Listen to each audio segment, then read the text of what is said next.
it's got to be a blue stadium. We're not having any red stadiums or any other colour. This has got to be fit for our fans, and it will not be an athletic stadium. We're not leaving a running track there. Very smart move. Look at what happens to West Ham because they struggled. Exactly. Yeah. So it's got to be blue, white for our fans, white for football, and we're not going to pay anything. The official Manchester City podcast. Watch the full video version of this show via City Plus now. David Bernstein joined the Manchester City board in 1994 and he became the chairman with 8 games left of the 1997-98 season as City slipped towards relegation to the third tier, our lowest position in the club's history. Back-to-back promotions in the 2 years after that returned us to the Premier League before another relegation and another promotion. He left the club in 2003. On the pitch, it was a period of yo-yo. However, off the pitch, there was a new era of prudence, stability and ambition. And when David left the club, we were certainly in better health than when he joined. Paul Dickhoff, you played during that period and he was your chairman. Tell us what you think of David Bernstein before we get into our conversation. Well, as a person, I love the man. What he done for me personally, what he done for the players at the time, to give us a platform to obviously go on and get back-to-back promotions. And I've said it before, I'll say it when we sit down with him, I don't think he gets the credit that he deserves for what he done. And look, we knew as players the predicament that the club was in, but more so on the pitch. So I'm looking forward to, and I want to ask him some questions about, one, did he know what he's getting himself into when he took over the chairman and what state the club was in, and how clever he was in keeping the situation that the club was in behind the scenes away from the playing side of it. Because I've played at other clubs when from the top things haven't been right and it soon filters into the dressing room, and how he handled all of that was nothing short of a miracle. You talked there about him not getting the credit he deserved. I mean, that's one of the reasons we've chased this interview for quite some time. It's been one that you and I have spoken about and have really wanted to do. Hopefully today he gets a platform to kind of put his case forward a little bit about the 5-year period that he was chairman and the successes that he had, and it'll be really interesting to hear that from him, won't it? Well, I think that's what the fans want to hear. I want to hear it as a fan and an ex-player, and the best thing for me about doing the podcast with the players is finding out what they're like as people off the pitch, how they got in their journey into doing what they were doing. And I think with David's story, it's going to be really interesting, something possibly a bit different that our listeners and viewers haven't had before. A lot of today's conversation is predicated on the book that he's written. So I think it was about 6 months ago he brought out his book, which covers his entire time here. I've read the book, it's absolutely fantastic. I think any City fan who's got an interest in that period should definitely read it. But one thing that really comes through about him is his love for Manchester City. Did you always get that impression when you were a player playing under his chairmanship? Yep, always. And he made it very clear. Look, he wasn't a chairman that was in your face all the time. You would see him in and around the place. He would always say hi, wish you all the best before the games. But he left, and rightly so, different than the previous regime. He left the manager, the coaches and the players to get on with their job. But every time you spoke to him, you seen his passion for the club. You could see it on a match day, and especially when we got the back-to-back promotions, you could see how much it meant to him.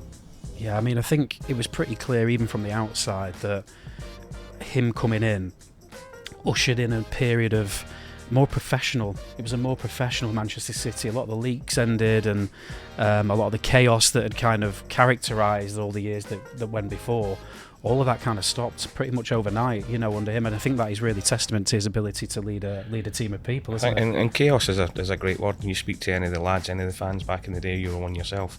The club was chaos. It was within the Maine Road, within Platt Lane at the time. The atmosphere was poison.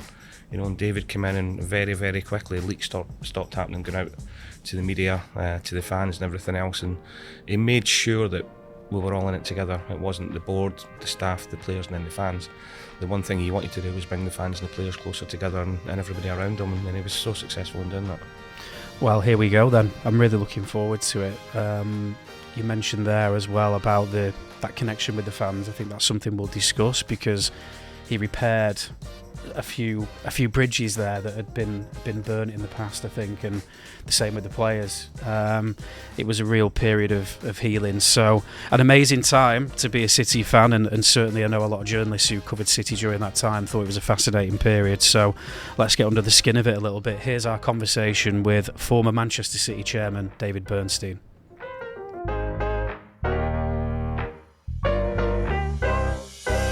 David Bernstein, thank you very much for joining us Pleasure. On the Manchester City podcast.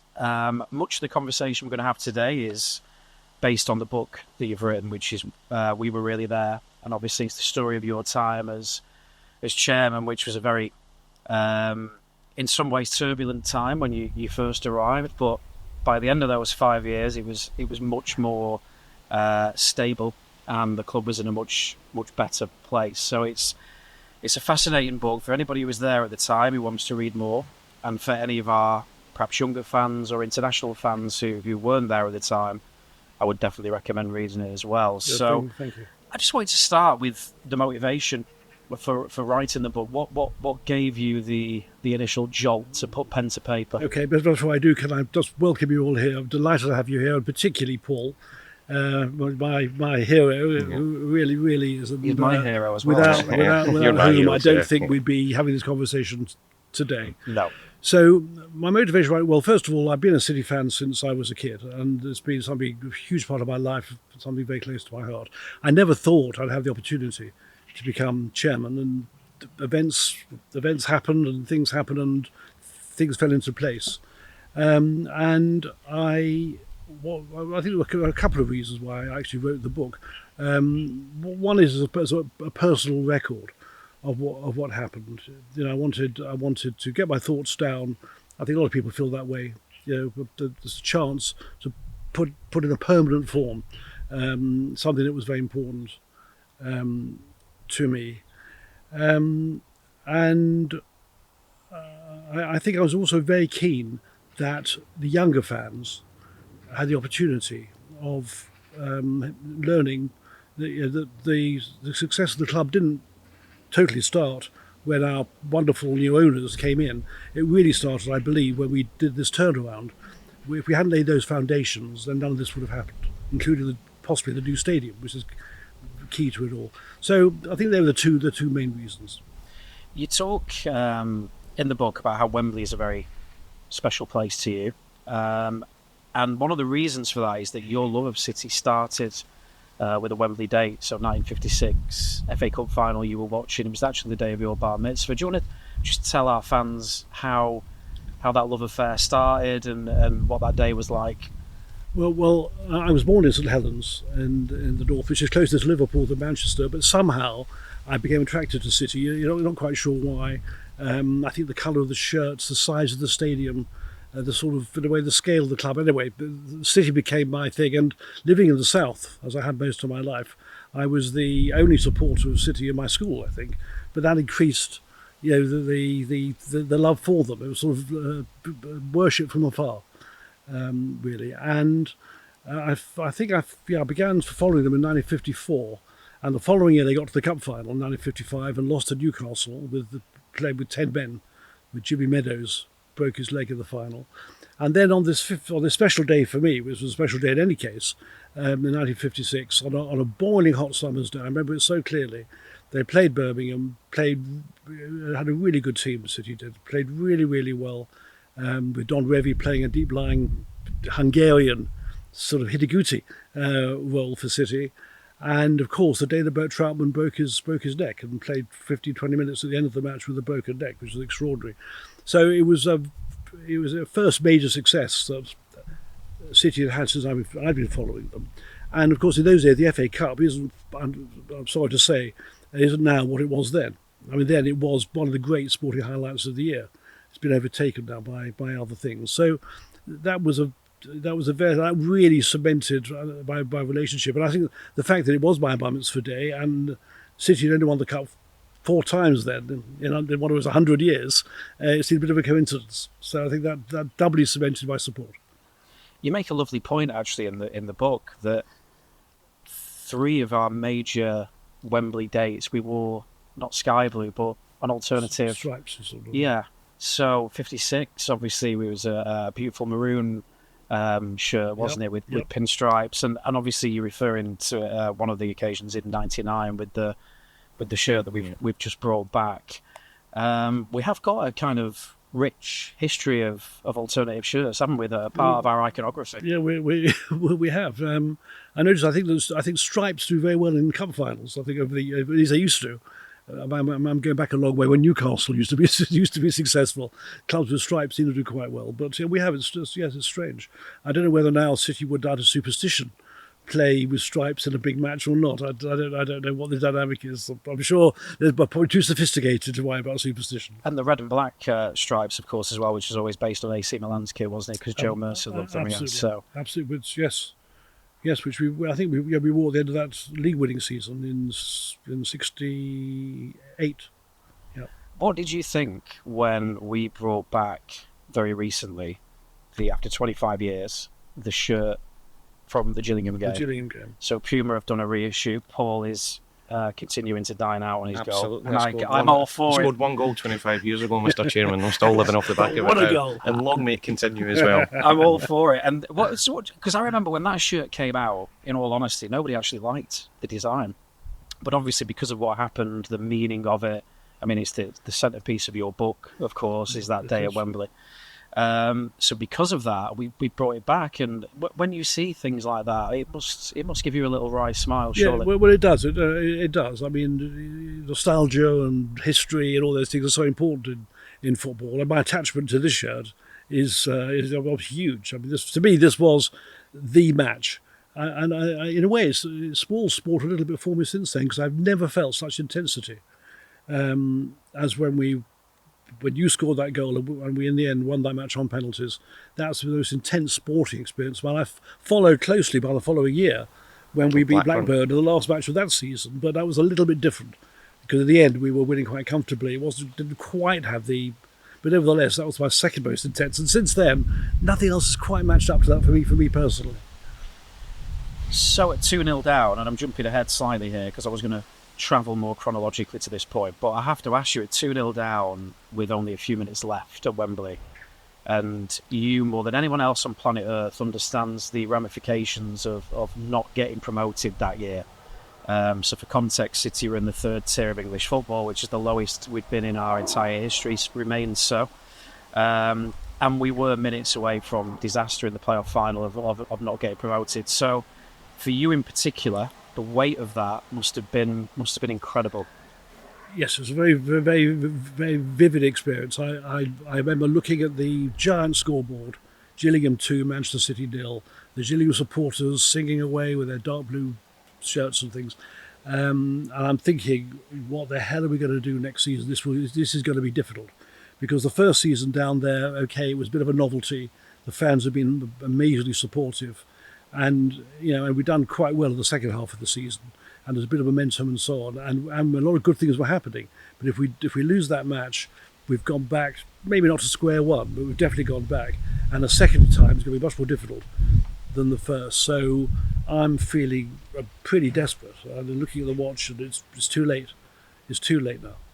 Just on that, and I say it all the time, Mr. Chairman, that I don't think yourself and Joe really get the credit that he's deserved for that time as well.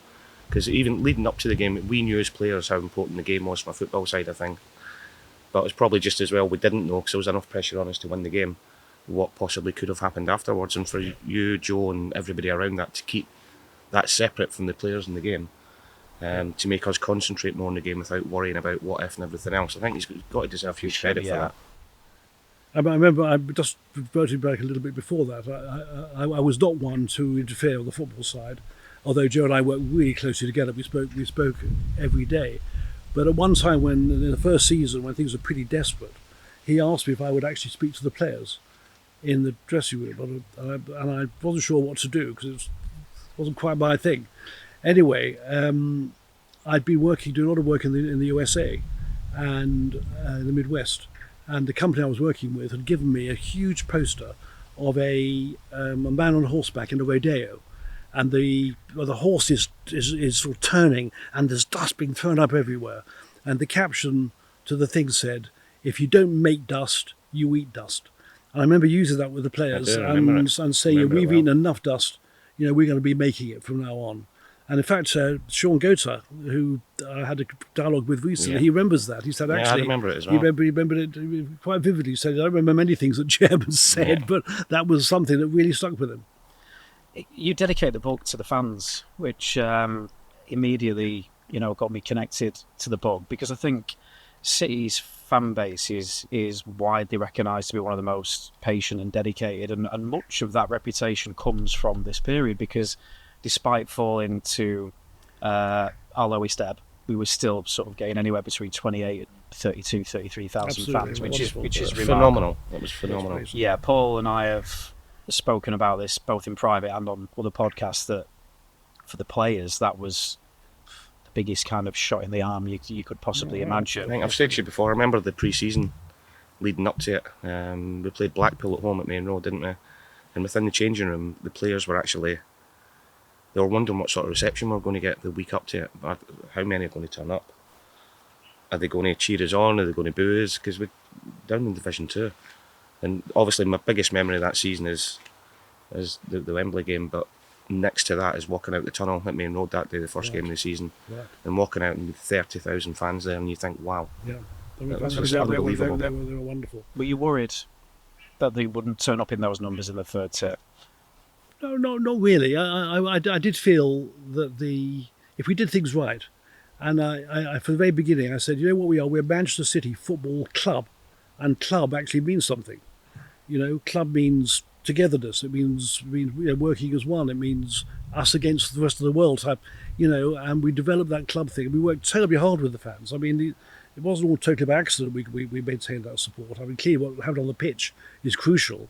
But, we went to supporters clubs, we did radio stuff, we did all sorts of things. We had an Andrew Jones meetings with 1,000 people turning up, which we allowed them to ask questions as long as they wanted to. No trying to keep the fans away or anything. It was we embraced the fans. And I think that was a really very important part of all this. I think that was appreciated by the fans as well, because previously, before the chairman came in, Dialogue wasn't there. there was no dialogue with the Yeah. fans at all. It was as if it was a them and us, Yeah. and that rubbed the fans back up the wrong way, which it's going to. And I love that. That was a great part of the job. It really was. I mean, being involved with the fans and people with such passion, and you very rarely have the privilege of that sort of dynamic. It was something very special. Let me put the question another way then. So if we hadn't have got promoted, Yes. do you think the following season we would still have been getting the crowds? And the reason I ask the question is because as somebody who was going at the season ticket in that time, patience was wearing thin, and the atmosphere at Maine Road for much of that third tier season wasn't particularly nice. I think because of first half. Particularly the first part of the season. the first half, because of Paul's goal, Wembley, the kit, the excitement, that season is now seen quite rightly as iconic and all that kind of stuff. But Absolutely. the reality actually is that it was pretty bloody difficult for the vast majority of it from a fan's perspective. So if we don't go up on that, do you think patience may have snapped, or do you expect we would Well, have had similar I'll answer that in numbers? two parts, if I may. That season, as Paul, I'm sure, will agree, the first part was very, very difficult. It was tough. We thought we were doing all the right things. We had brought some good players, but it wasn't quite working. And it got to that, was it Boxing Day match with Stoke City? Stoke in between Christmas Over and New Year, Christmas. wasn't it? Yeah. One down at half time. I think there was trouble in the dressing room. There was a Bit of- few and you came out, things thrown, and you came out and really, really well and aggressively, and we won that game 2-1. And that seemed to change. From then on, the rest of that season, that was like the catalyst, wasn't it, for us to go then? and we had great success the rest of that season. The fans were fantastic. Had we not gone up, had we lost to Gillingham, my guess is the season would have started. It was very difficult. It would have been a very difficult start. Probably ticket sales would have been down and so on. But as always with football, had we started winning, I suspect fans would have come back pretty quickly.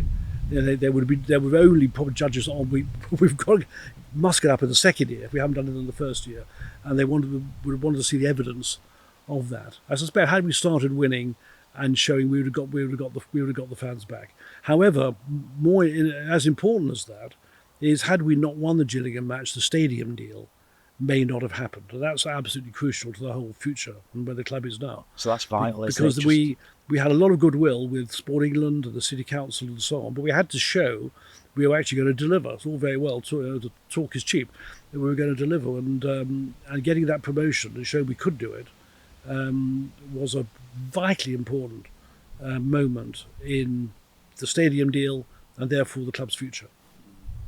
It's like there's a domino effect there, isn't there? The Absolutely. promotion, showing that we're serious, and then getting a stadium which ends up leading to a takeover, which ends up leading to...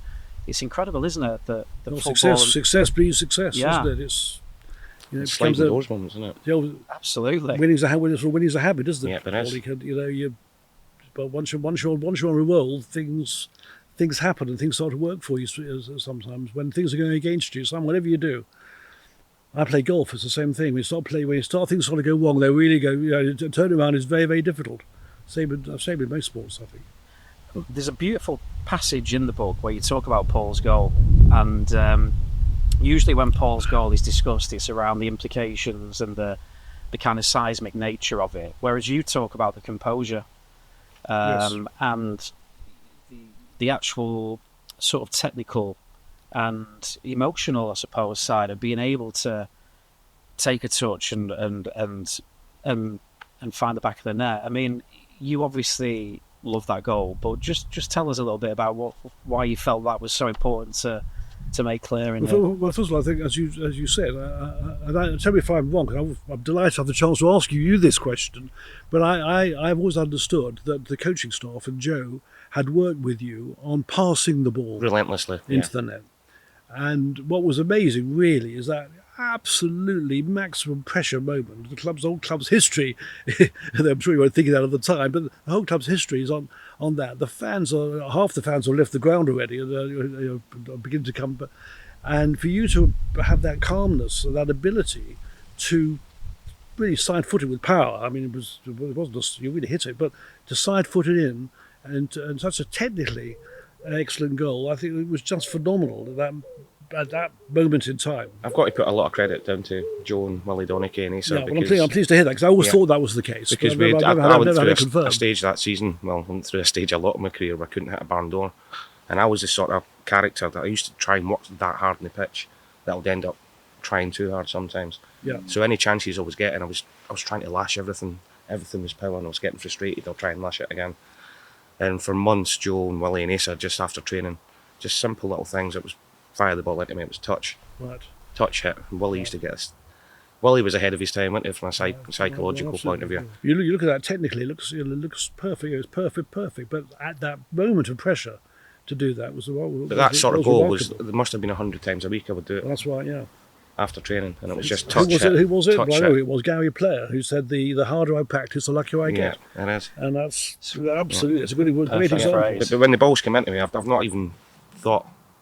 It was a natural thing because it was repetition. It was just touch, hit, touch, hit. Yeah. And that, I used to say touch hit in games in my head and the ball was coming at me. Obviously not out loud, but it came into me to be touch hit. That repetition in sport is It was it's brilliant. important. Yeah. One more question just on the kit before we go back in a more chronological from the beginning of your time. My recollection around there wasn't much cool about Manchester City at the time, other than we had Oasis, which was the biggest band Yeah, they were cool. in the world, and they were authentically Manchester City fans. So it wasn't like it was a forced narrative. It was the real deal. And the second element was that we had shirts made by Kappa, who were an Italian sportswear brand with interesting connotations that no other football club were connected to. How did the Kappa thing come about? Did something I hate to say, I don't remember. You don't remember? No, I don't remember. There was a connection. It was a personal connection, not with me. Someone had a connection with someone, but I pass on that one. But The players remember it more because we done the kit lunch. Lara Croft turned up. we did. Yeah, we did. Yes. Yeah, and Yes. we Kappa, and I think either you mentioned it in your book or it's mentioned in the Down Among the Dead Men book, which is another great Manchester City book. Not here, I don't think. Another great that they couldn't supply. Kappa were struggling to actually supply us with the kit. Yes. We had an on-date sale that we then couldn't for Phil. I mean, as a chairman, you must be tearing your hair out when Well, things of course, like that happen. things like that happen. Absolutely. Yeah. It's, but things happen, don't they? Let's go back to the beginning. So how did you get involved with City? So Francis Lee is the chairman, and you have a conversation with him, you offer him some advice, and then he invites you onto the board. Tell us how that happened. I'm joint chief executive of the Pentland Group, which is Reebok shoes and all that, a lot of other big brands as well. And we were chasing someone in the north for a very big personal guarantee. And I was speaking to the guy, and I was on perfectly decent terms with him, and he said to me, "You're a very strong City fan, aren't you?" I said, "Yes." He said, "You know Francis Lee's thinking of taking over the club?" "Yes." "I know he knows Mike Summerby very well. Would I like for introduction to meet Franny?" I said, "To meet Franny, absolutely. You know, for me, I mean, Lee Bell and Summerby were my..." So of course I would. And I met Francis at a hotel. We had a long conversation, and I sent him a detailed letter, mainly dealing with financial issues, which he took. He basically ignored the advice that I gave, which basically was saying, "I believe you're going to be undercapitalised if you carry on the route you're going down." Anyway, he did what he did, and found that I was right fairly quickly, and contacted me and asked me if I would come up, meet with him, and would I be prepared to come on the board. Which, how could I possibly say no? I mean, What a dream. This was a dream. It was a dream, but to find a really chaotic situation, frankly, and it's described in the book. Yeah. Things weren't right, and the quality of the staff wasn't very good, and so on and so forth. But anyway, Francis was my chairman, and I liked Francis very, very much.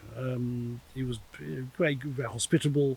I stayed at his home many times. His wife was fantastic, but things weren't right, and we had the famous year with 5 managers in 1 year, of who 1 or 2 we dealt with in that room over there, and it wasn't great. And ultimately, the shareholders and the board asked me would I be prepared to take over from Francis, which was not easy. I'd been very close to him. I had a lot of time for him, and I had to go to his house one very wet Saturday with another director and tell him that his time was up, which was one of the hardest things I've ever had to do. It really was. I remember coming away with it, most unlike me, because I don't get stressed, but with a bit of a headache from having to do that. It was really, really unpleasant. And yet, by the following day, the Sunday, we had his resignation in writing, and I think he probably was a little relieved to get out of what was becoming a very untenable situation. So it wasn't easy. In fact, at that meeting, he asked me, "Well, who's going to take over?" And I said, "Well, to be honest, I am." It was a very difficult thing to say to him. That's tough. It really was. Guy had been successful in everything he'd done until then. His football career was fabulous. His business career was successful. Amazing. He was real. But this he found very difficult. Or maybe he was unlucky. Maybe he came a little early, and we needed to go through what he did. Maybe I was a bit fortunate coming in after him. Yeah. Maybe if I come in 3 or 4 years earlier, I would have had the same problems. I don't know. Because he would say that turnover when he took chairmanship was around 8 million per season. He'd upped it to 15. So I think maybe you're onto something 13, that he was sort of a good bridge and he certainly was a good bridge, improved and he things. was certainly he had his thinking about where football was going was very forward thinking. He saw the potential success of the Premier League, and he saw certain things. He was absolutely right, but wasn't able quite to deliver. And there was a lot to deliver. I mean, it wasn't easy. Obviously, we were on the board, but when you took over as chairman, I've always wanted to. Did you realise the size of the job that you had, or was it? Well, I bigger did. than I what you was thought? lucky having been on the board Yeah. for 4 years. I mean, if I'd have come in fresh, it'd been really, really difficult. But having had 4 years, I knew some of the strengths and weaknesses. I knew we had to make 1 or 2 big changes in the executive staff first, and Joe Wall came in when I did, and I liked Joe very much, and I thought we could work very well together, which we did. It was. I knew it was a huge task. In fact, when the day I was appointed, I'm in the chairman's room with Chris, and I say to Chris, "I haven't done very many big press things, Chris. I wouldn't mind dealing with the press on a one-to-one basis." He said, "No, Chairman, we won't be able to. There's 100 of them out there. and they're all waiting for you. Big press So conference. so I took my tie, went out with Chris and Joe, and sat down, and I made a statement first, and then started answering questions. And it was really strange. After about 5 minutes, I thought, I can do this. I know more about this than anybody else. I know I can do it, and that sort of confidence. I just felt that confidence and that almost certainty this is going to work out well. But that confidence bleeds through the whole football club then, doesn't it? Yeah. Just for context, for those who don't know, you the period we're talking about when you assumed the chairmanship was 8 games left in the second tier, and we're in the relegation zone, but we're only 1 point from safety. There's still some hope, Yep. but we are sliding towards our worst position. If you had to say the 3 top priorities for you that day when you come in, you've done your press conference, you've ticked that box, and then it's time to get to work as Manchester City chairman, what are the first 3 things in your in tray that you want to deal with? Well, I suppose first was, as far as I could, although the football side was obviously beyond my own, but was to try and preserve our status. Although, with hindsight, that would have actually probably been for the worst. It was a better thing we went down then, because it cleared the decks. People were so desperate. It enabled things to be done that couldn't have been done otherwise. And I had a period of a year to 2 years. I had complete control, and there were no sacred cows. We dealt with some really difficult things and got them done, and quite a lot of symbolic things as well. I'm diverging slightly. Just for example, we didn't have a boardroom then, and the old boardroom was used as an entertainment area. I had the old boardroom table brought in there, and I thought it was very, very important because it was symbolic that a popular organisation needed the football club's boardroom. It has something about it, and it did. When we had meetings in the boardroom, even with the bank managers, the Man City's boardroom, you were at a big advantage. We took a photograph. There was a photograph in the Manchester Evening News of a guy called Leighton Gobbett, the crying fan he became known as, who was crying his eyes out after the. I had that framed, put on the boardroom table, and said to my board, "This boy is never going to be crying again. He's going to have happy days ahead of him." And we looked at that photograph at every board meeting. Things like that. So they're symbolic things, but they're very important. Symbolism is very important. So one was to try and get the football, but in a way that was probably at that moment the least important. I think as always, business and football is about people above all. So I think the first thing was to really try and get some top-class people in, and Alistair McIntosh and Chris Bird certainly were absolutely key to that. They're both terrific, and without them it'd be much more difficult. And I think the third thing was probably tied in with the others was to imbue that sort of sense of confidence. And if you'd asked me about something about a few weeks later when we did go down, the following day I did an interview with the Manchester Evening News, and we produced a programme for recovery. The central was I've got it upstairs. The 2-page spread saying how in our worst moments in our history, we're going to get this right. The academy, the football side, the financials, blah blah blah, going through the key areas. And fans to this day say when they read that, they felt we had a real chance, even though we'd hit rock bottom as far as the club was concerned. You talk about symbolism there. Another example of that in your time was the banning of champagne. Just explain to us why that sort of symbolic gesture was important to you. When we'd gone down from under Francis from the Premier League, from the Premier League to the Championship, we came back to the chairman's room and there was champagne being served. I felt almost literally sick. How could you serve champagne at a moment like that? And I resolved that if ever I was in that position, it would be completely different. Again, it's symbolic. And I said, until we get back to actually the Premier League, not the Championship, that's not where we belong. There'll be no champagne at this club. But when we beat Blackburn, we had this party back at the Midland Hotel. Then we had plenty of champagne. We made up for it to some extent. But again, it's really symbolic.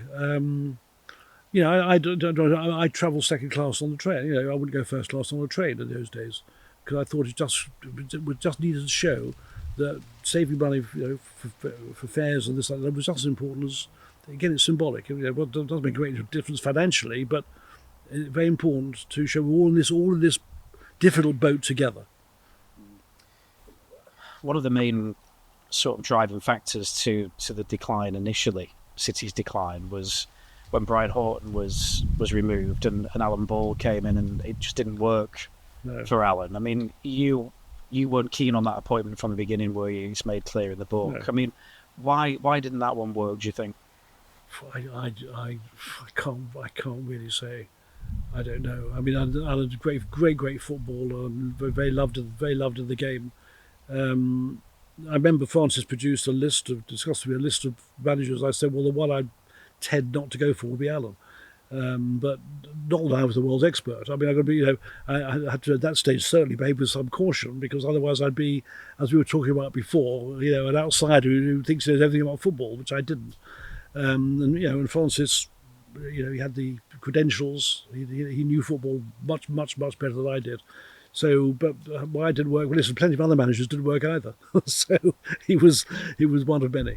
Yeah, and the following season after we have gone down, obviously, is the famous kind of 5 managers season. I don't want to get too into that. It was a very difficult time. I thought I was a common denominator. Yeah, in as that, soon as you came in, I signed on the Friday for Alan, and he gets sacked on the Sunday. Oh, really? And then there was Asa, Steve Coppell, Phil yes. Neal, and then Frank Clark. Steve Coppell was extraordinary. Yeah. And I was like, I remember saying to I mean, Francis, Steve Coppell, who clearly he couldn't cope with this particular job.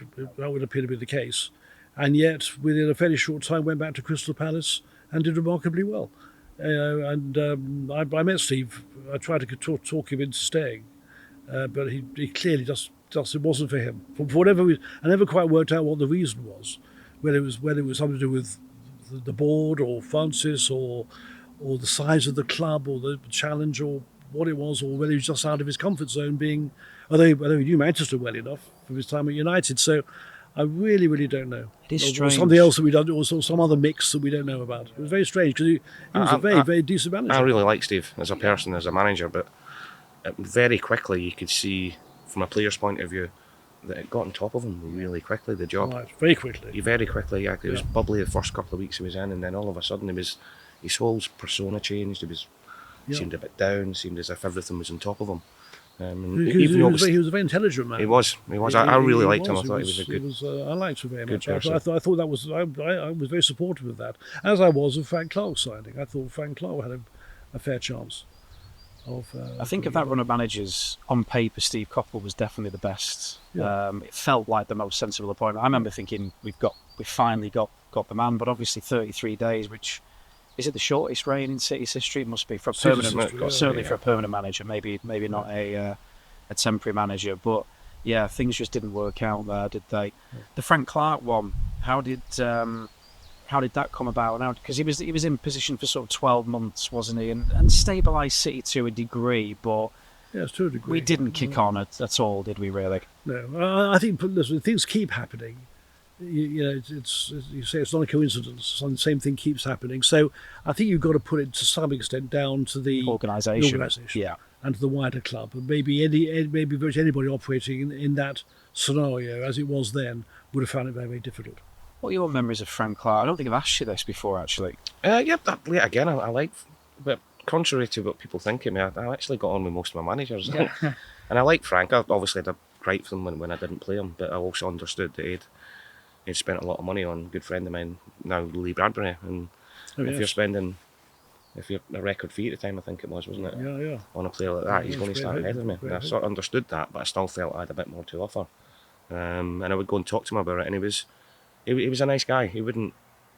Managers in that situation can shirk it, or they can lie to you, or they can. And he was very honest with me, which I really appreciated.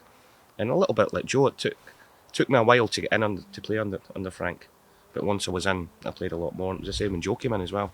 It took me a little while to, but I just thought if I get my head down, work hard, and if Frank's saying to me, if Joe's saying to me, you'll get your chance. Keep doing what you're doing, you'll get a chance, and you believe them and you trust them in that, then you do it. It's from a player's point of view, it's when they tell you that, and you walk out the office and you know that they're lying to you, that you lose the respect for them.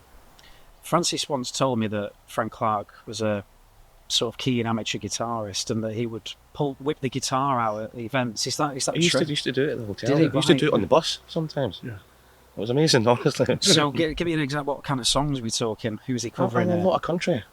Yeah. Wow. And because he had a bit of a lisp, the lads used to ask him to sing Green, Green Grass of Foam because he couldn't sing it properly. But he would do it. Yeah. But he would do it just... It'd be weird. He wouldn't do it for months and months and months. Then all of a sudden he would just pull his Yeah. guitar out.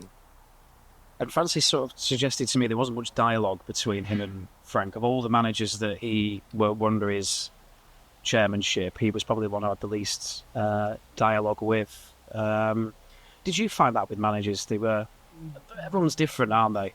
Well, the managers before I became chairman, I wasn't Directly involved. I was involved in their appointment. Yeah. But once they were appointed, Fanny dealt with them, and I wasn't that involved at that stage. Yeah. After I became chairman, I only had two managers. That was Joe and Kevin Keegan. Yeah. I'm looking forward to talking about Joe because I think I can say because Pep is still in the job, so we're going to leave Pep Guardiola out of this. He's my favourite City manager of all time for the work that you and him did in tandem. I always put it to Paul in this way: he was the right man at the right time. Yes. Would you agree with that? Definitely. He had the experience. He had the personality. He developed a very good rapport, I think, with the squad. I think it was great. It was fun. It was, we spoke nearly every day. In terms of transfers and so on, we would work on them together. Really, I remember occasions where we'd sit in the boardroom with a pile of CVs for players and go through this one, and it was great. And of course, it worked. At the end of the day, it was great, mainly partly because it worked. I mean, if everything had been the same, but we'd failed and we'd lost, it would Saying the same thing. And when we went down, of course, in the third season, that wasn't so great because we should have done better. How did you? Now, I've said this to you loads. I've said it loads in the podcast. The most impressive thing about you and Joe at that time was the amount of pros we had in the club. There was 56, is that right? Yeah, a lot. Yeah. And how he's managed to get out the ones you wanted to, keep the ones you wanted to, and from a financial point of view, get everything back on a stable basis. And it's genius for me. And I keep saying it to you. I don't think you guys get the credit you deserve for that, because it must have been. And I think we did. I think we did very well on negotiations. Yeah. I think I enjoy negotiating, and I think we did some very quite clever, creative deals, and particularly with Nicholas Anelka. That was what I was very proud of, because we couldn't really afford Nicholas Anelka, but in the end, we managed to do a deal with the payments spread over 7 years, because the selling club were more concerned about a headline number and not so worried about the cash flow. We were much more worried about the cash flow. So we managed to find a way of getting him in, and that certainly gave us a bit of a boost. And we hadn't had a player. Did you play with him? I'd left just before. Oh, you left Yeah, us. We hadn't had a player of that quality for a long time. Yeah. He kind of raised the bar a little bit, didn't he, Nicholas? Oh, definitely. Yes, he was a player beyond our reach at that time, but we got him. If you had to describe why Joe was so successful at that time, because obviously it was a bit of a slow start. We end up, those final 8 games don't go our way. We do get relegated, and then the start of the following season in the third tier was slow. But once he turned the screw, those back-to-back promotions, I mean, it was just you'll know better than I, but it was just you asked Paul that question. It was a glorious time. You were with him. But from the players' point of view, there was no security. The changing room, the club, it was poison. You could feel it coming from the fans before, and when Joe and the chairman came in, we just sensed a bit of tightened everything up. And we can actually, and Joe would constantly tell us to concentrate on the football. Don't worry about everything else that's going on outside, because you guys can't affect it. You can affect what happens in the pitch, and if you do well on the pitch, everything will then come back together again. And Joe just had an unbelievable knack of just being nice and calm all the time. Going back to that Stoke game between Christmas and New Year, I've been in changing rooms with Tony Adams and all that lot, and a lot of tough changing rooms where it's kicked off. I've never seen anything like it at Maine Road that day. And Joe just let us get on with it. Yeah. I was half expecting him to jump in and people breaking it up. And he didn't say anything for the full 15 minutes until the buzzer went. And he went, now, ladies. He said, he's finished. He went, how about the passion I've just seen in here for 15 minutes, you go out and show them what it's all about. He said, because it means nothing in here. He says, but if you go out there and give a tenth of what I've just seen in here, he says, you'll do all right. And that was all he said. Well, people are hitting each other, fighting, everything else. Yeah. And then we went out second half and we were like, all right, come on, let's go. Let's do it. Yeah. And Yeah. And something else that Joe did, not on the football pitch, but he made it clear to us, and maybe he should have needed to, but that our training ground was absolutely unsatisfactory for a serious football club. Partly because of his pushing it, we did the deal to get the council thing, and I think that was a huge difference. boost. It must have been a boost for everybody. Yeah. You would have seen that we were serious. We've got ourselves a proper training ground, and we had very little money to play with, but we did it nevertheless, and we turned into a very nice proper centre. But it was really a huge step up, and I think that was very important. It gave us that sense of being a serious club with. You can't be a serious club if you haven't got a proper training ground. it made a difference for new players coming in as well. You would take them to Platt Lane, nothing against Platt Lane, they'll be like, Yeah, I was going to say, I love Platt Lane, and because I love Moss Side, I play five-a-side at Platt Lane on a Sunday, but it's not fit for a professional team. For us, going from Platt Lane to Carrington, it was Yeah. like, wow, this is the club being business now. Yeah. You know? And that was a We really need to that was a up very important moment as well. As part of the development of the club. Yeah. So Joe pushed for things like that as well. But that particular, I remember him saying, "I won't be here forever, but if we get this training ground sorted out, I'd have done something of permanent value Yeah. to the club." I remember him saying that very clearly. Well, he certainly did stuff of permanent value on the pitch as well, because those back-to-back promotions were amazing. In fact, that second promotion, which came very unexpectedly, that was genuinely enjoyable. Whereas, as I said before, the first promotion was actually quite difficult for much of it. The second one was really fun because we were playing amazing football. We went up automatically.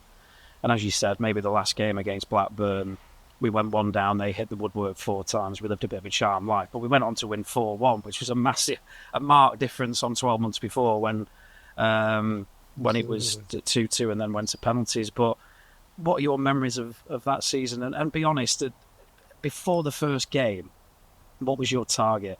Because Joe tells me it was to get promoted. But I think it was. I think the fact we'd come up the previous season, we always felt we should never have been in that division. We'd put together a really decent squad of players. I couldn't say anything much better in the division than we had.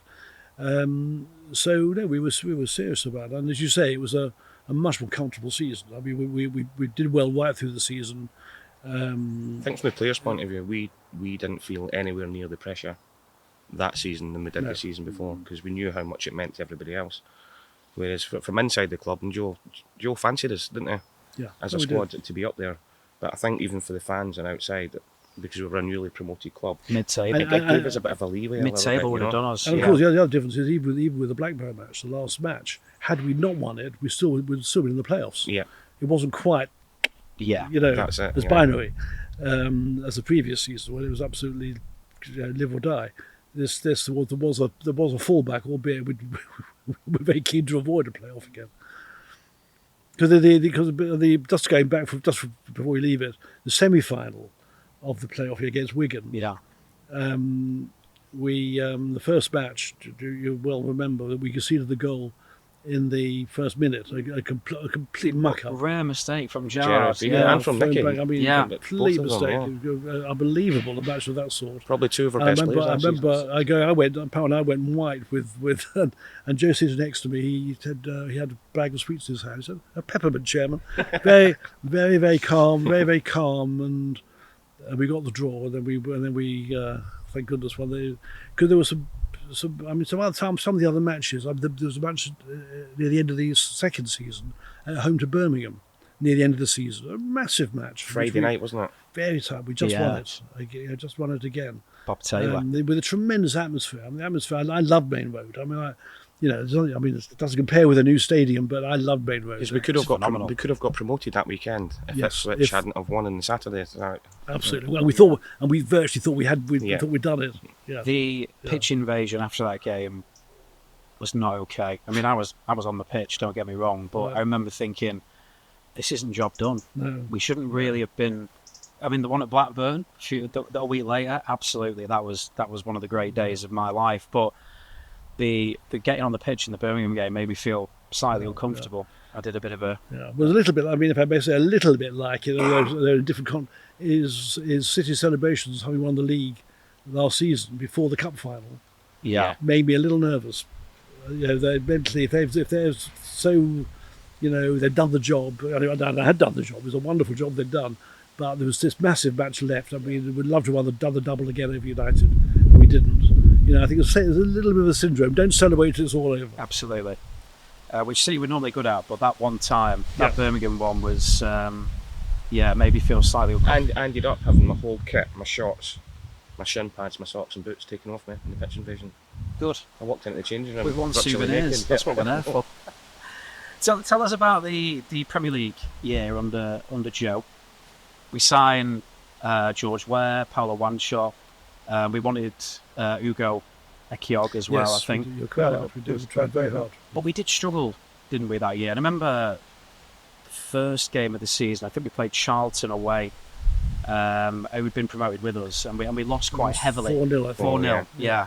And I remember Alfie Haaland was the only one who came over to us at the end, which was quite frustrating. Right. But endeared him to the City fans for life, because City fans are very good at that, I think, of they're not daft. They don't forget. They don't forget. They remember things And like we had that. a fullback who we'd signed playing his first match. Was it Vosso, possibly? Vosso was a striker. I Oh, mean, no, it wasn't Vosso, sorry. Lauren Sharvey. sure, yeah, who He was struggled. terrible. I mean, he was struggled, so Lauren out of Sharvey. his depth, this fellow. Yeah, It was that was a bad moment. Where sort of he was so slow. Anyway, what do you think of that year? What could we have done different? And were we promoted maybe the back-to-back promotions? Was it almost too well, soon? I'm gonna refer you to the book, because when at the end with Joe, at the end of that season, I had for me it was a momentous meeting with Joe in an Indian restaurant to discuss the season, and I had 13 issues, a list of 13 issues to discuss with him. This was in Rusholme, by the way. Rusholme. Including scouting, drinking, all sorts of things. It's in the book. And in honesty, he wouldn't acknowledge any of them. No. Had he acknowledged them, and had he said, I really understand, and we're going to work on them, but he probably would have kept his job, because he had a lot of goodwill even then, even though we'd gone down. Serious credit. He'd done in the a back. brilliant job over Yeah. the previous 2 years, and personally, he and I personally had a lot. But when he refused to acknowledge any of the 13 issues, and I'm answering your question in a way. You said what went wrong. Well, a lot of things went wrong. When there was 13 of them, and when he wouldn't acknowledge them, I knew that we just couldn't move forward. So yeah, you made it clear in the book. You went into that meeting hoping that there was a future with Yes, I yourself, Joe Royle, and Manchester City together. Yes. But by the end of it, because of his unwillingness to move on those 13 important points, you felt that the time had come. And sadly, your relationship with Joe from that day forth has dissipated, hasn't it? Which it has indeed. I'm very sad about that. I'd love to have had we shared so many good things together. Do you think there would be a reconciliation at any point in time? Well, I'd be only too happy. In fact, I met his son years ago at an FA do of some sort, and I said to his son, please go back to your dad, and if we can get together, I'd be delighted. But nothing came of it, and I can understand. I can understand. These are hard moments. Very hard. They really are. Same with Francis. We did have a relationship, but I can't say it was as warm as it had been. It can't be. They're really different. What you work with, and in football, of all things, with all the emotion and the passion and the shared, you work with someone like me and Joe so closely. We spoke every day. I went to his house, and when at the end, as these things did always have to finish, they're off. They don't finish well. It's very, very tough. And I can understand if you're at the wrong end, feeling pretty aggrieved. Well, I'd love to know that you two at some point had at the very least, another conversation or something. No, I'd be too. Let's move on to Kevin Keegan then, because that was an exciting appointment. I know spoke to Dennis Stewart a few times about this. He had kind of already mapped it out, knowing Kevin very well. He comes in, he burns brightly early on, but can fade quite quickly, which obviously is kind of what happened. He came in and energised the place. You talk about his first press conference in the book and how City hadn't had a manager with that star quality, that profile, probably since the kind of Mercer and Allison days. Exactly. Yeah. So just talk us through that appointment, because again, even though he'd been at Fulham, who had been further down the divisions, but he'd been England manager, he'd been Newcastle, and bear in mind at that point, Wenger was doing it during this period, but other than Arsene Wenger and Arsenal, Kevin was the only one who had taken the game to Manchester United at that point when he was Newcastle manager, and he'd give him a real fright, didn't quite get over the line and win the title, but had really gone at them in a way that the vast majority of, every other English club hadn't done. So he was a big name, and we were in the second tier because obviously we'd just been relegated under Joe. I mean, that was quite an appointment, wasn't it? It was. The view of the board was that having had the double promotions and then gone down, we had to get back immediately. We couldn't languish in the Championship for 2 or 3 years, and we needed an impact manager. And no one could say that Kevin wasn't an impact manager. So I was asked by the board to go meet with him and so on, and one of my directors said, "David, don't behave like an accountant." Well, I think behaving like an accountant is not a bad thing. But anyway, don't behave like an accountant. Get him, which we did. Yeah, and he was highly impactful at the beginning. Yes, he gave us all a boost. What did you think? He did. I put you on the spot there. No, that's all right. But I'm saying, what did you think initially? I'll go back. I was buzzing initially because I was one of the... It was very strange with me and Kevin because I was one of the few players he called when he got the job. I was on holiday with Jan, the kids were little, and he called me up and was like, "Paul, really heard good things about your character, good around the place, and really looking forward to working with you." And I was like, fantastic. Then even we get back in the first day of pre-season, like people like Steve Howie had walked in the room before, and I was like, "Does the gaffer give you a call?" And I'm like, "No." So I'm thinking, and then I hardly played pre-season. We played Notts County away on the day of 9/11. It was in the cup. We were one of the. Oh yeah, I did go. Yes, we were one of the very few games that went I ahead. didn't go to that. I wouldn't go to that match for that reason. And a couple of days before it was sort of saying all the seniorish pros who haven't been playing are going to get their opportunity in that game. So I'm thinking I'm going to be starting. Then I was on the bench, which I was fuming about. We were 1-0 down. I came on, scored. Took it in extra time, ended up winning 3-1. I think I set up to 2 goals. And the following Saturday I wasn't even on the bench. And I couldn't get my head around it. So I went to see him, and going back to what I was saying about Joe and even Frank, managers that are truthful with you. And every time of a dialogue. Yeah, and every time I seen Kevin, he was like, "Oh, you'll get your chance." And it went from a few months of you getting your chance, and it was obvious I wasn't getting my chance, to, "Oh, if another club comes in for you, I'll let you go." And you know what football's like, chairman. The agents are telling you this club's in for you. People are calling you up, managers from other clubs. So I knew this was happening, and I was going to see him, and he was telling me that nobody's been in for me. So there was a respect issue with me and Kevin, and a trust issue, because I would rather he told me, "Look, I don't fancy you." Because that's football, isn't it? Some managers like you, some don't. Absolutely. And you accept it and you move on. But the fact, I sort of wasted 6 months of my football career, and all I wanted to do was play. Yeah. You know, I was going in every day, training, working hard, smile on my face, not to play at the weekend, and then to be lied at the same time as well. And I don't know if, when I eventually went to Leicester in February, Kevin tried to stop it. And I remember I spoke to you, and you quite gladly said, "Look, Paul, for what you've done for the club, leave it with me," and then came back to me and allowed me to go. So I've got a lot to thank the chairman for, but I just couldn't work out why Kevin was like that with me. If it was a bad egg, then it was different. But it was just weird. Yeah, it sounds difficult. I think it's hard for me to follow on from that and say how I feel, because from a fan's perspective, I've seen Kevin a lot since, and we go on, we chat, and everything else. It's football. Do you know what I mean? You've got to be a big boy and accept it. Because he energised the place, which is, I think, what Dennis referred to when he was on the podcast. He said that he knew that he would have that impact. Yes. That he brings that kind of energy. And there was an initial fantastic impact, because the first season we got promoted again comfortably. We won the league. We were scoring goals left, right, and centre. Well, I had no gripes not playing, because Huckabee, Goldser, Bernardi are coming in. We had an array of attacking Unbelievable. And I options. was like, Yeah, fair enough. But yeah. Berkovic. And he's the only Kyle, manager probably in the world who would have put Berkovic and Bernabia together in the same team, and yeah. they kind of had an almost alchemical relationship, didn't they? They were they were unbelievable. It was a great season. The straw that broke the camel's back with the whole Keegan era for you was the Robbie Fowler transfer. Yeah, that was the final straw, and you felt that your position had become untenable. And one of the great strengths of your early years was that the board was totally united. Completely. There was a tightness, and everyone had each other's back. It started to become fractured slightly, and there was some who backed you and your more prudent and cautious approach, and then there was some who wanted to blindly kind of back Kevin in whatever endeavour, and then that started to bring some splits. I mean, did it just make it untenable for you, and you were thinking, well, if I haven't got the autonomy and I haven't got the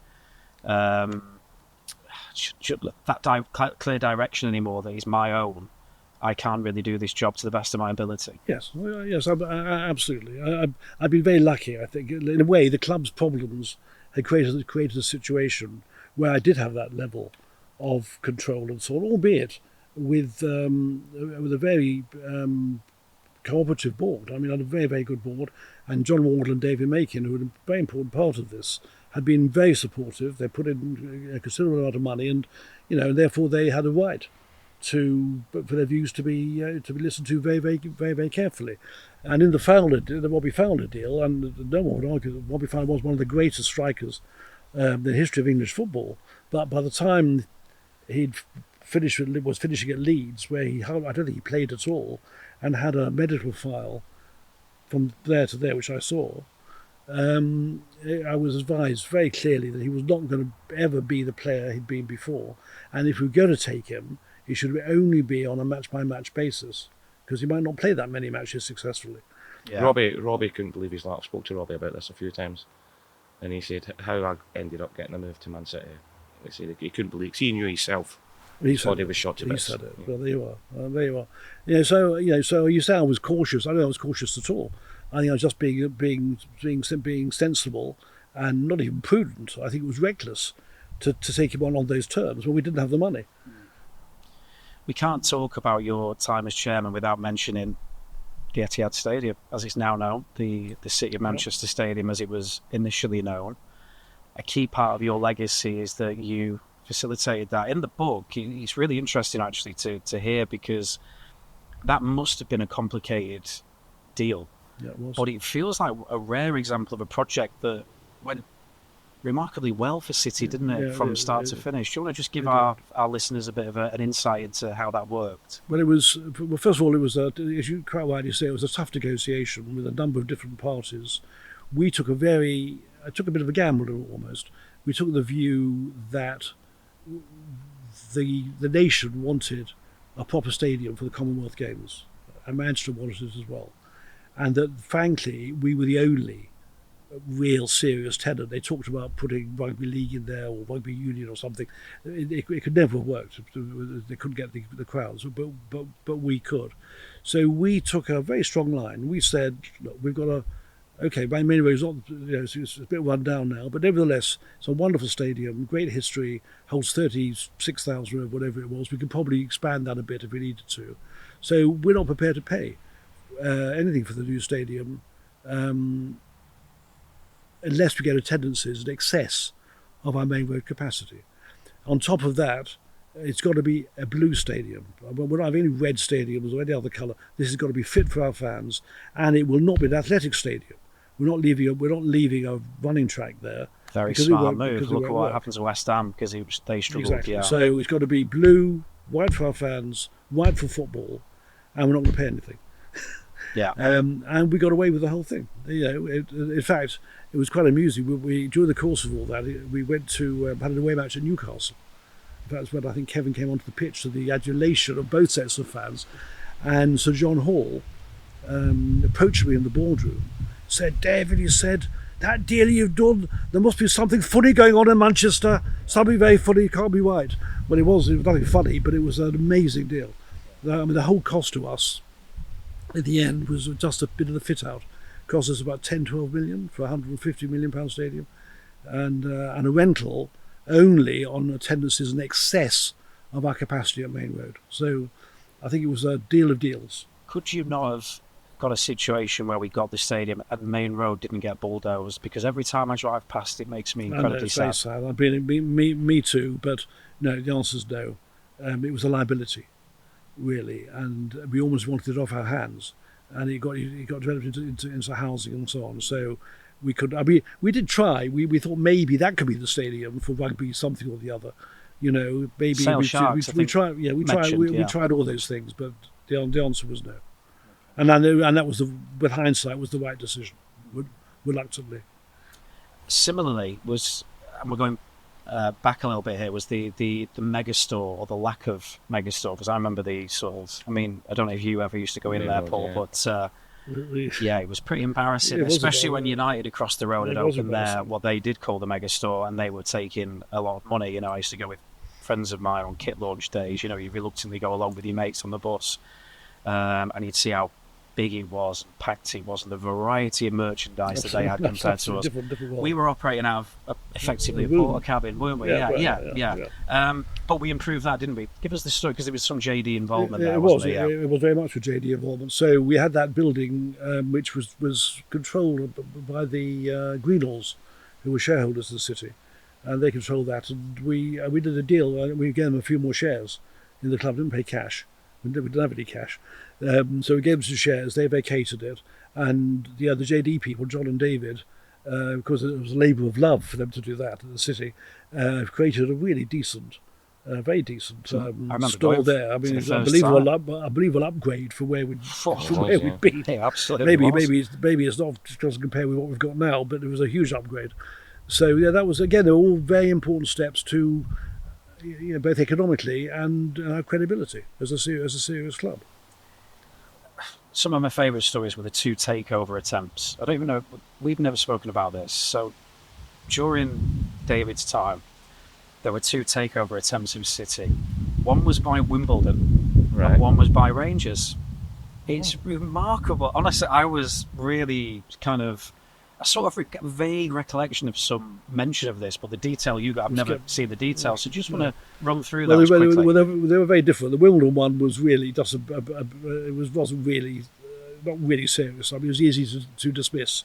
They basically had managed, but they were still a Premier League club, top level club, and we weren't. That's Sam Haman. But we were Man City with the history of the cup that year and the fans. So they wanted basically to reverse into us, so that Wimbledon would basically probably then change their name maybe, but it wouldn't be the same club.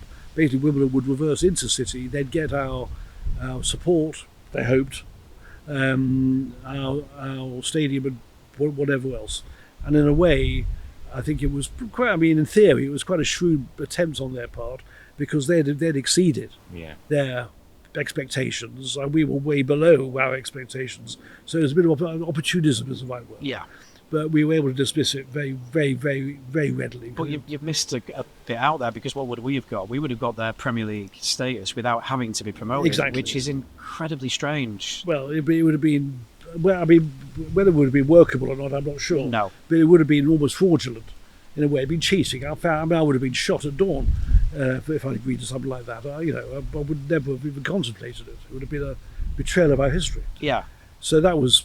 Rangers are a little bit different, because they were powerful, very powerful club. They had a very powerful owner, I think if I remember correctly, they were looking to take a stake in City. It would have been like a controlling stake rather than a complete takeover, I think. And that had a little more, but even then, it would have been a betrayal of, it would have turned us into a sort of a glorified feeder club, almost, for Rangers. So that would be the end. Not acceptable for Manchester City. Not acceptable anyway at all. So that needed dealing with, because we were dealing with some more serious people there, a little more carefully. But we managed to push it away, rebuff it. We are coming to the end, unfortunately, to this conversation. But one character who is central to the book is Chris Bird, who, it struck me, because I was saying to you before, even as a fan at the time, I didn't have the luxury of the insight that you had. I knew that we were quite a leaky organisation Yes. in Francis's years. Great. You'd regularly pick up the Manchester Evening News, and there would be mudslinging and leaks, and you knew that it was coming from significant people on the board. Almost immediately in your time, the drawbridge felt like it'd been pulled up, and we became much tighter almost overnight. Now, reading the book, I now understand that was much to do with Chris Bird, as somebody who was a PR and communications expert who brought in more checks and balances and a strategy basically to make us tighter and more on message. Do you just want to give our listeners a bit of an overview of his role? Yeah, sure. Well, the first thing is that the very beginning of my term, I made it clear to the board that there'd be no yellow cards. If there was leaks, any director leaking anything was out, whoever it was. First time, we had to have that sort of discipline, and Chris was absolutely fundamental in helping impose that. Chris was very, very good. He was, I always thought he was a bit of a James Cagney sort of figure, very pugnacious, great to be in the trenches with when things were difficult. Wasn't nervous of anybody. Was I remember one or two occasions where my wife was in one or two clubs, didn't like women in the sort of directors' room, and so they were pushed. He wouldn't have it. He'd take us. Say, come on, you're coming in with me, and we broke one or two barriers. Actually, I think we did a good job for women's rights. Fantastic. At the time, and he was, you couldn't muck around with him, and it wasn't just on that side. He had quite a wide range. We used a rather strange term to start with. He was chairman's assistant, which wasn't really the correct. He was more of a COO, I would say, not a CEO, but a COO. And he did a wide range of things, and was a very good troubleshooter. If there was an issue, he was very, very good at sort of dealing with it. But I've got to link him in with Alistair McIntosh as well, because Alistair was equally important. And I've already said his financial abilities, his negotiating abilities, and so on were very good. And in fact, they were very, very close. One was the best man at the other one's wedding. But when I made a decision to try and restructure things near the end of my term, things fell apart a little. Which I don't want to go into that here, but unfortunately, another thing in football where people are very, very, very close, and then things don't quite work out. And, it happens. Do you remember Chris? I do. Yeah. I remember them both fondly. Yeah. Especially Chris. Chris was a really good guy, and saying. We had a book launch at the stadium a few months ago. Chris came. Chris was there. It was great to see him. And I saw him at Wembley recently for the semi-final. Yeah. The City semi-final was there. So, what are your memories of him? Just as the players, we knew he had our backs. Because even in talking about leaks from the boardroom, there was leaks from the changing rooms. I think that was pretty obvious as well, left, right, and centre. And Chris was just a really genuine guy, good fun to have in the changing room. Yeah. And be around the football club. Always bubbly, wasn't he? Yeah, very bubbly. Even yeah, if we'd very, been very, beaten, very, training very ground was a bit down, we'd be a bubbly guy, but very clever guy as well at the same time. I mean, I still speak to Chris now. Kept in contact with him. Excellent. Because we knew that if anything was going to come out or wasn't going to come out. And remember, I was living. I mean, I was up there a lot, but I was living here. So it's all was done, without my base being in the north. You needed some eyes and ears. So the eyes and ears were really good. And Chris was very good at having his ear close to the ground. Yeah. Very good. And I would get here and I would speak more than once a day, I'm sure, most days. I must thank him because he had the foresight. When we went down to the third tier, the Times offered Manchester City the opportunity for a journalist to cover City in the third tier and do a column every week, which was so popular in the end that he was turned into a book, and it's called Blue Moon, A Season Down Amongst the Dead Men, which if anybody listening hasn't read, they must do, because it's phenomenal. It's so beautifully written and interesting. I think Chris was pretty key to sort of convincing people on the board that maybe that was a good idea, because I think at first it was probably suspicion, and the Evening News in those days was probably the only outlet for City. Whereas Chris had the foresight to say, do you know what, this is a way of us getting into the national newspapers, and now all the columns have been collected into an amazing book. Yeah, really, really good. So yeah, I've got him to thank for that. We're coming to the end, so I want to ask you to sign my book. I will, with pleasure. Yeah. With pleasure. I've picked this page here, obviously the one with your name on. So if you would sign there, and then I've got a gift for you, Mr. Chairman. Oh, that was We've been looking forward to this for so long, haven't we? We have. And thank you so much for inviting us into your home as well, I must say. It's one of the rare occasions the podcast has travelled outside of Manchester, so... Well, so you could be here last night because we had supper and everything. We go. I know. But anyway, it would have been lovely. It would have been. I'll come another time for supper.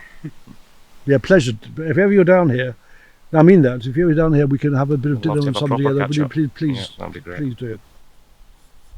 Thank you very much. There we are. So we... So that's that. Well, before you do, can I just present this to Of course. to Paul? So Paul, this is a copy of my book which I've inscribed, "Dear Paul, without that goal, history could and probably would have been very different. Very best wishes, David." Oh, Jeremy, thank you very much.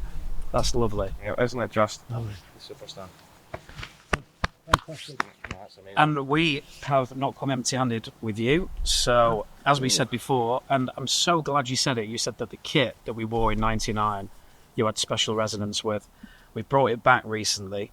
Puma have done a remake 25 years later, and this is the highest boxed version that Puma do. It's how marvellous. beautifully presented, Thank you very much. and we want you to have that. Oh, that's lovely. Thank you so much for having us. Thank you for being so illuminating and so open. So yeah, thank you so much, David Bernstein, and thank you for being with us. Thank you. Thank you, Paul. The unbeatable official Manchester City podcast. Watch the full video version of this show via City Plus now.